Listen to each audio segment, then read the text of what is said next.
तो एक बार फिर से आप लोगों को स्वागत करता हूँ। ये 11th का दूसरा सेकंड लेक्चर होगा। आप लोगों को याद होगा पिछली क्लास में हमने बात किया था कि फिजिकल क्वांटिटी किसे कहते हैं। तो हमने बताया था कि वे सारे क्वांटिटी जिसे हम मेजर कर सकते हैं, जिसे हम माप सकते हैं, उसे हम फिजिकल क्वांटिटी कहते हैं।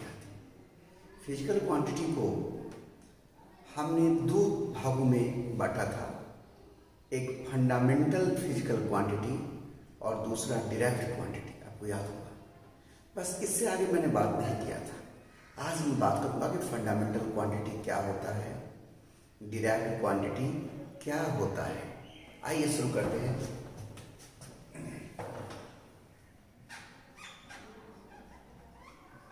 फंडामेंटल फिजिकल क्वांटिटी, नाम से ही स्पष्ट है, फंडामेंटल आधारभूत। तो फंडामेंटल फिजिकल क्वांटिटी उसको कहते हैं जो सेल्फ डिफाइंड हो, जो सेल्फ डिफाइंड हो, जिसको किसी की परिभाषा की आवश्यकता नहीं है। उदाहरण के रूप में आप लीजिए लेंथ। लेंथ क्या है, क्या आप डिफाइन कर सकते हैं? लेंथ क्या है? मास क्या है? टाइम क्या है? तो ये सब फंडामेंटल फिजिकल क्वांटिटी है, इसे आप डिफाइन नहीं कर सकते हैं। तो हम बोलेंगे all those physical quantities which are self defined, जो कि स्व परिभाषित हो, उसे हम फंडामेंटल फिजिकल क्वांटिटी कहते हैं। जो स्व परिभाषित हो, अपने आप परिभाषित हो, यानी हम ऐसे बोलेंगे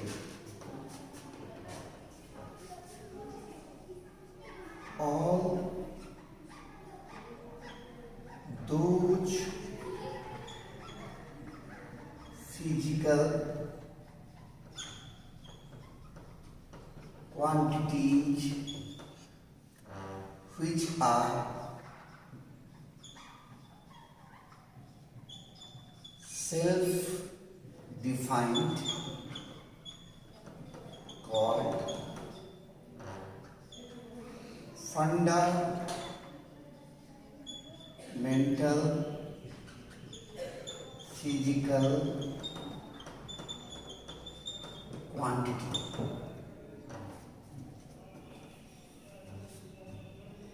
जो सेल्फ डिफाइंड हो, स्व परिभाषित हो, जिसे किसी के परिभाषा की आवश्यकता नहीं। आप लोग हड़बड़ाइए मत, बाद में मैं समय दूंगा, इसको स्क्रीनशॉट लेकर जूम करके लिखिएगा, ठीक है? अभी आराम से सुनिए। तो फंडामेंटल फिजिकल क्वांटिटी क्या होगा, ये समझ में आया? जो सेल्फ डिफाइंड हो, जिसको किसी की परिभाषा की आवश्यकता नहीं हो, उसे हम फंडामेंटल फिजिकल क्वांटिटी कहते हैं। और इसका जो है सो फंडामेंटल फिजिकल क्वांटिटी ये मात्र 7 ही है, क्योंकि बहुत सारे तरह की फिजिकल क्वांटिटी है, लेकिन उसमें से 7 ऐसे हैं जिसको हम डिफाइन नहीं कर सकते, और बाकी फिजिकल क्वांटिटी इसी 7 से मिलकर बना हुआ है। तो जो इस 7 से मिलकर बनेगा उसको हम डिराइव्ड क्वांटिटी कहेंगे, जो उससे डिराइव होगा। लेकिन जो सेल्फ डिफाइंड है, जैसे लेंथ किसे कहते हैं हम नहीं बता सकते हैं। टाइम क्या है आप नहीं बता सकते हैं। ये सब फंडामेंटल क्वांटिटी है। तो मैं यहां लिख देता हूं कि these are only self.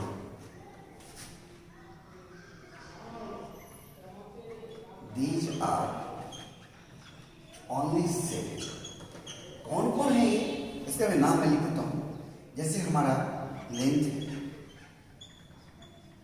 1 number, 2 number में हमारा मास है, हमारा टाइम है, हमारा करंट इलेक्ट्रिसिटी,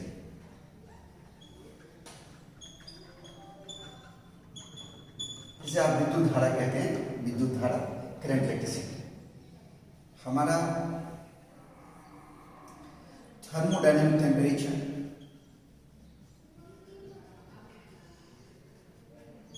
टेम्परेचर,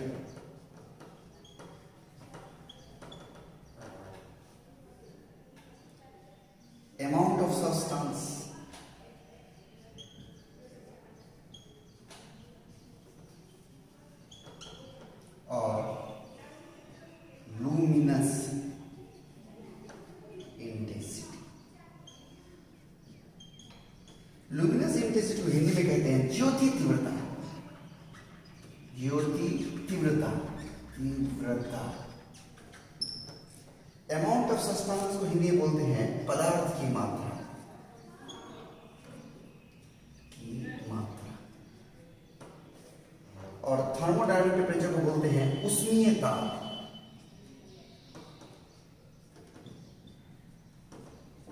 और करंट इलेक्ट्रिसिटी को बोलते हैं विद्युत धारा।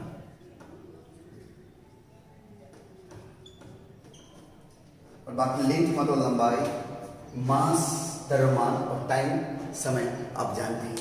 आप इसको नोट कर लीजिएगा और स्क्रीनशॉट लेकर नोट कर लीजिएगा जूम करके, और टाइम में रिवीजन करिएगा। फिजिक्स पढ़ने का तरीका है कि पीछे की बात को हमेशा रिवीजन करके याद रखिए, नहीं तो दिक्कत होगी आपको समझने में। ओके, मैं इसे मिटा लेता हूँ एक बार। तो आपने देखा कि फंडामेंटल फिजिकल क्वांटिटी क्या होता है। तो वो फिजिकल क्वांटिटी जो सेल्फ डिफाइंड हो, किसी के डिफिनीशन की आवश्यकता नहीं हो, यानी इसको हम डिफाइन नहीं कर सकते। अब समय क्या है हम तो नहीं बता सकते। आप लोग जरा सोचिए, समय किसे कहते हैं? लंबाई क्या है, द्रव्यमान यानी मास क्या है, ये हम लोग नहीं बता सकते। तो ये सब फंडामेंटल फिजिकल क्वांटिटी हो। लेकिन इस सब के मदद से जो बनता है उसे हम डिराइव्ड क्वांटिटी कहते हैं।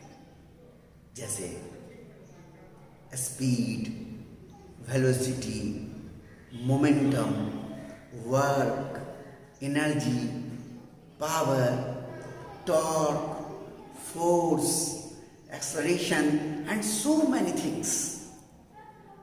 तो पहले डिराइव्ड क्वांटिटी कहते किसे हैं वो लिखते हैं।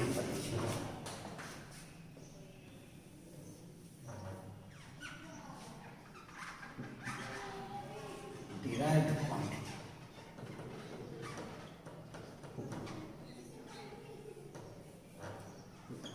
all those physical quantities which are defined with the help of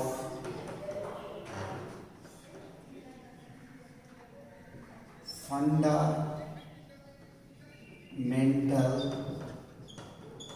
physical quantities, quantity or quantities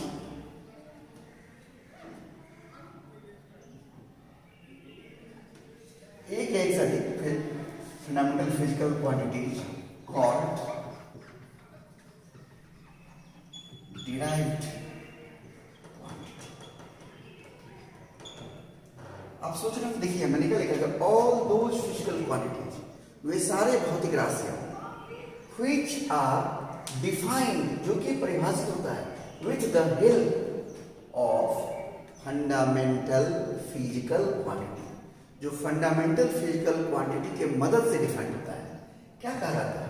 derived quantity. जैसे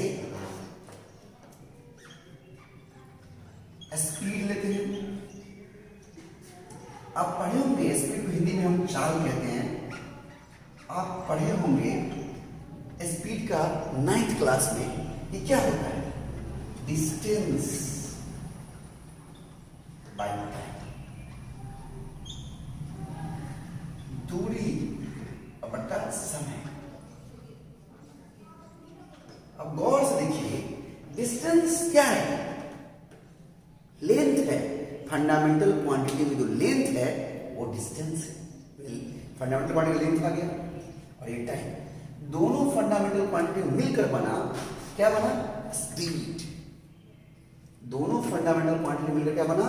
स्पीड। बात समझ रहे हैं? तो ये फंडामेंटल क्वांटिटी के मिलने से बना, इसीलिए इसे हम डिराइव्ड क्वांटिटी कहते हैं। यानी स्पीड एक डिराइव्ड क्वांटिटी है। ओके, दूसरा देखिए आप, जैसे हम कहते हैं वेलोसिटी,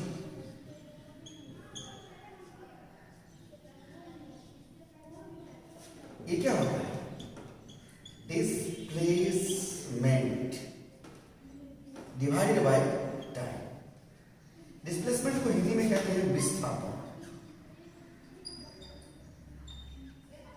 और ये समय।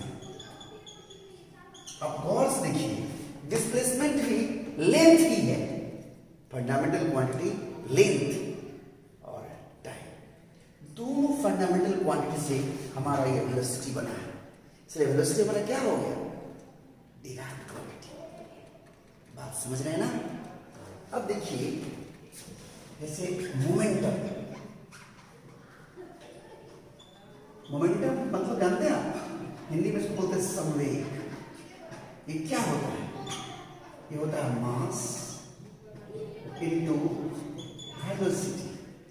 अब ध्यान दीजिए, मास ऑलरेडी फंडामेंटल क्वांटिटी है, और वेलोसिटी, यहां देखिए वेलोसिटी, अभी मैं बताया हूं, वेलोसिटी डिस्प्लेसमेंट और टाइम से बना हुआ है, यानी वेलोसिटी भी फंडामेंटल डिराइव्ड क्वांटिटी है, वेलोसिटी डिराइव्ड क्वांटिटी है, जो बना है फंडामेंटल क्वांटिटी से। ये फंडामेंटल क्वांटिटी से बना है, ये भी फंडामेंटल क्वांटिटी है, और इससे जो बना मोमेंटम, यानी मोमेंटम क्या हो गया? Derived quantity. इस तरह से और भी न जाने कितने उदाहरण हो सकते हैं, जैसे एक्सेलरेशन,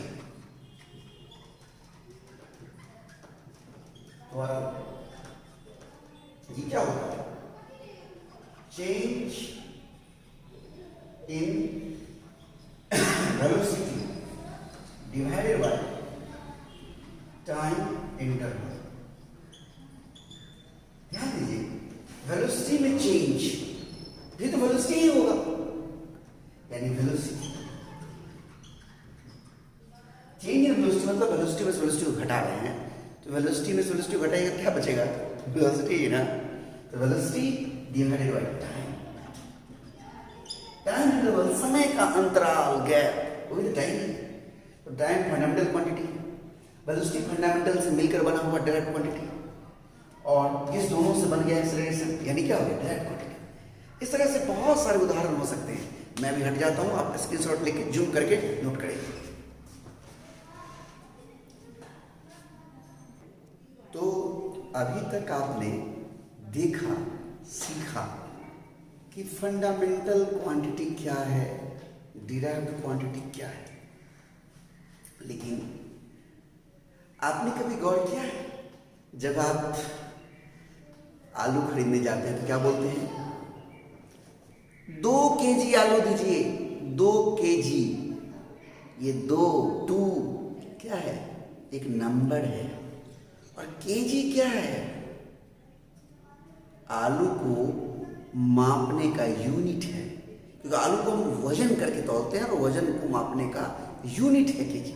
कभी ऐसा बोलते हैं, भैया 2 मीटर आलू दीजिए, 2 मीटर आलू? कैसा लग रहा है सुनने में? हम ऐसा नहीं कह सकते, क्योंकि मीटर से हम आलू को नहीं माप सकते, क्योंकि आलू में हम लंबाई नहीं मापते हैं, मीटर लंबाई का यूनिट है। लेकिन जब कपड़े खरीदने जाते हैं, हम क्या बोलते हैं? 5 मीटर कपड़ा दीजिए, 5 मीटर। हम बोलते हैं 5 किलो कपड़ा दीजिए। गौर करिए, यानी कपड़ा की लंबाई को मापते हैं। कभी ऐसा बोलते हैं हम, 5 मीटर समय बीत गया, 5 मीटर समय को मीटर में मापते हैं क्या?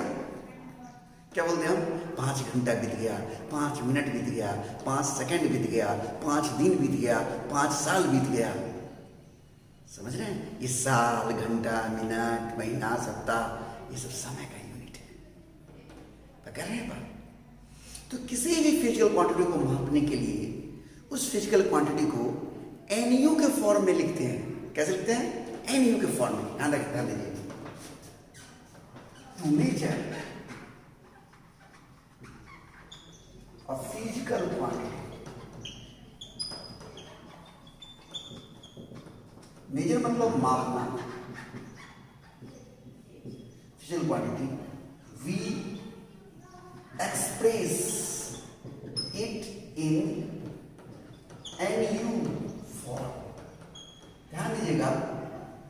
किसी फिजिकल क्वांटिटी को हम NU के फॉर्म में लिखते हैं। ध्यान दीजिए, एक्सप्रेस मतलब होता है प्रकट करना, दर्शाना, दर्शाना। ये NU, N बताता है, ये N नंबर को, संख्या, और U जो है वो बताता है यूनिट को। नंबर मतलब संख्या, जैसा कि आप जानते हैं, और यूनिट मतलब इकाई। यानी किसी भी फिजिकल क्वांटिटी को जब हम मापते हैं तो उसे NU के फॉर्म में लिखते हैं, संख्या और उसका यूनिट। किस चीज को माप रहे हैं उस हिसाब से यूनिट लेते हैं। अब देखिए यूनिट क्या होता है, एक सवाल खड़ा हो गया हमारे सामने कि यूनिट क्या है।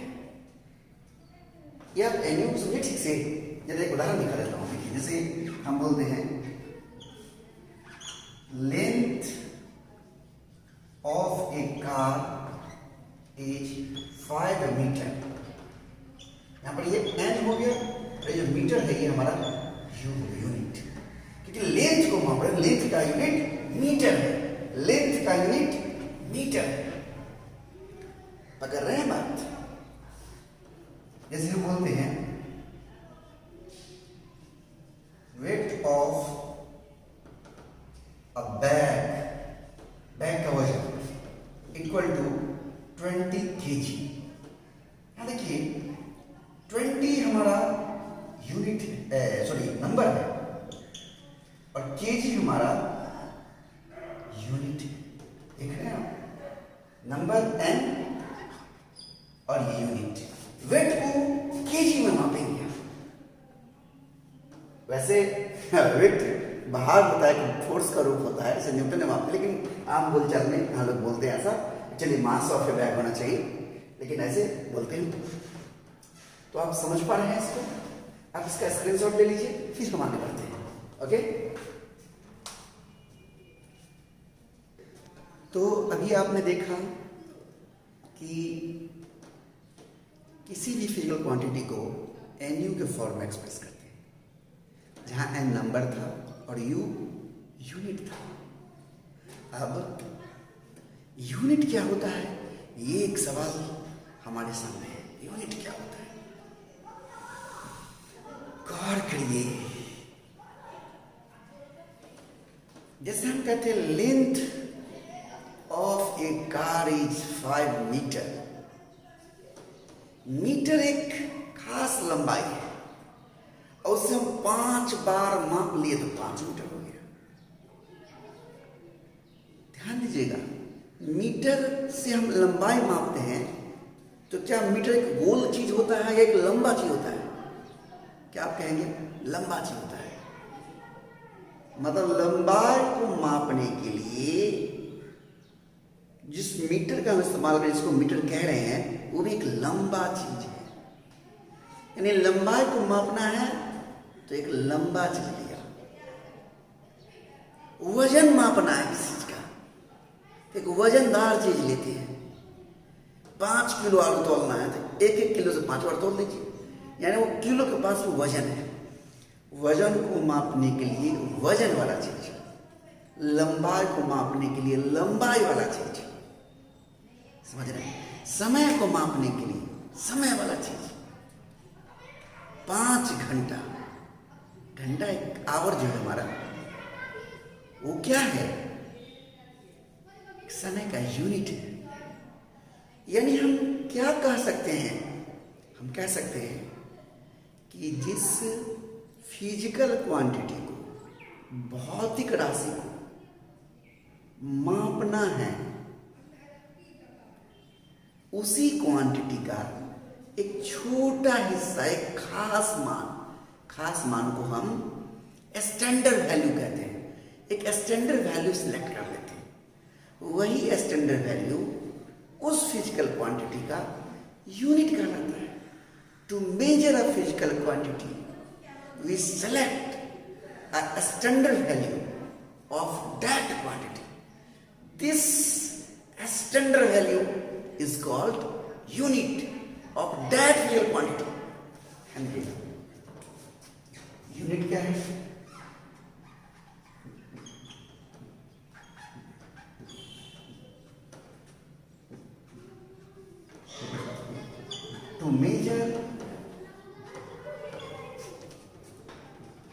a physical quantity, we select a standard value of that quantity. This standard लीजिएगा, to measure a physical quantity we select a standard value, मतलब होता है खास मान. स्टैंडर्ड को वैल्यू मतलब हो गया खास मान. मैं इसको यहाँ नीचे लिख देता हूँ, पूरे यहाँ से यहाँ तक का मीनिंग खास मान of that quantity. This standard value is called unit of that physical quantity. ध्यान देगा, यह खास मान कहलाता है यूनिट ऑफ दैट फिजिकल. यहाँ पर दैट फिजिकल क्वांटिटी मतलब जिस क्वांटिटी के लिए का खास मान चुने हैं. जैसे लंबाई को मापने के लिए एक लंबाई खास सा ले लिया, बोला कि 1 फीट है, मान लीजिए बोला कि 1 फीट है, तो ये लंबा चीज को मैंने 1 फीट कहा कि ये लंबाई का यूनिट होगा. जिसको मापना है, लंबाई को मापना है, तो लंबाई के खास मान को चुना, वो खास मान हमारा यूनिट है. आप समझ रहे हैं ना? यानी standard value is called unit of that quantity. Example के तौर पर metre is taken as unit of length. Metre को लेंथ का यूनिट ग्रुप लिया जाता है. क्यों? क्योंकि मीटर के पास भी लेंथ है. Because length, because meter has also length.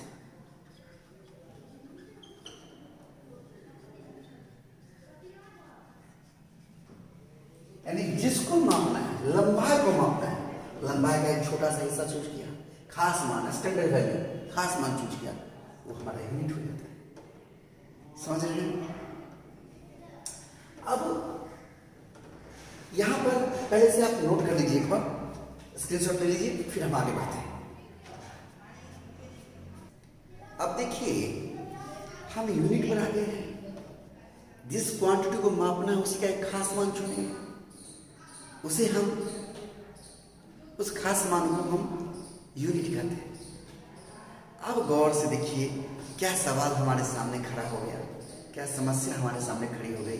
गौर से देखिए, लाखों हजारों तरह के फिजिकल क्वांटिटी, सबको मापने के लिए उसका एक एक यूनिट चाहिए. लाखों हजारों तरह के यूनिट होंगे और यूनिट में भी स्टैंडर्ड वैल्यू चुनने का लफड़ा. कोई बोलेगा हम इतना ही बड़ा को कहेंगे 1 मीटर, ये है 1 मीटर. कोई बोलेगा ना हम इतना बड़ा कहेंगे 1 मीटर. कोई कहेगा हम इतना ये बड़ा कहेंगे 1 मीटर. तो भाई जब हमें कोई चीज बेचना होगा तो हम बोलेंगे लो 1 मीटर इतना ही बड़ा दे दो, खरीदना बोलेगा इतना बड़ा दो 1 मीटर ला इतना बड़ा. देख रहे हैं? तो पूरी दुनिया में बेईमानी फैल जाएगी. यही समस्या शुरू हो रहा था शुरुआती दिनों में, जब एक कंट्री के लोग दूसरे कंट्री के लोगों के संपर्क में आ रहे थे, कांटेक्ट में आ रहे थे. एक स्टेट के लोग दूसरे स्टेट के लोगों से कांटेक्ट में आ रहे थे. तो उस कंडीशंस में जो सामान का खरीदारी यानी विनिमय का काम हो रहा था, परचेजिंग का काम हो रहा था, तो ये सब समस्याएं हो रही थी.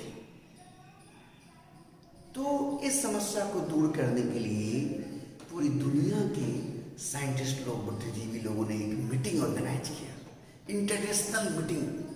और उस मीटिंग में यूनिट तय किया कि भाई किसको कैसे मापेंगे. वो भी कैसे तय किया, तो पहले हम आपको बता चुके हैं कि 7 ही फंडामेंटल क्वांटिटी है और उसी से सब ड्राइव क्वांटिटी बना हुआ है. तो 7 फंडामेंटल क्वांटिटी का यूनिट का आगे तय कर लो उस मीटिंग में, और सातों से बाकी सब बना तो सब उसी से बन जाएगा। तो सबके लिए खास खास मान चूज किया कि भाई कितना लंबाई को हम 1 मीटर कहेंगे, किसको हम 1 सेकेंड कहेंगे, किसको हम 1 किलोग्राम कहेंगे, ये सब उस मीटिंग में तय हुआ। क्योंकि वो इंटरनेशनल मीटिंग था, सिस्टम ऑफ इंटरनेशनल यूनिट का मीटिंग था, तो उसमें जो यूनिट तय हुआ वो ऐसा यूनिट कहलाता है। हम उसके बारे में अगली क्लास में बात करेंगे। हम आशा करते हैं कि आप लोग एंजॉय कर रहे होंगे, जुड़ पा रहे होंगे। आपके जो भी मित्र दोस्त लोग जो नहीं जान रहे हैं उन्हें भी हमारे चैनल के बारे में बताएं, उनसे शेयर करें, सब्सक्राइब करवाएं, और जहाँ जो नहीं समझ में आए तो ज़रूर कमेंट करके पूछिए हमसे, हम आपको निरंतर बताएंगे। कोई चीज़ नहीं समझ में आए तो वीडियो को बार बार देखिए, पीछे से देखिए, नोट करिए कॉपी में, और उसको बार बार हर रोज रिविजन करिए। जब अगला लेक्चर आएगा उससे पहले आप उसको अच्छी तरह से रिविजन करके तैयार रहें, तब आप सीखेंगे। पीछे की बात भूल जाएंगे तो आप नहीं सीख पाएंगे। अभी धीरे धीरे मैं आसान से कठिन को धीरे धीरे मैं आगे बढ़ूंगा। अभी तो बहुत प्राइमरी चीज़ से बता रहा हूँ, हो सकता है कि आप 9th क्लास में पढ़े हों, आप एंजॉय कर रहे होंगे। फिर भी दिक्कत थोड़ी तो बताएंगे मुझे। ओके।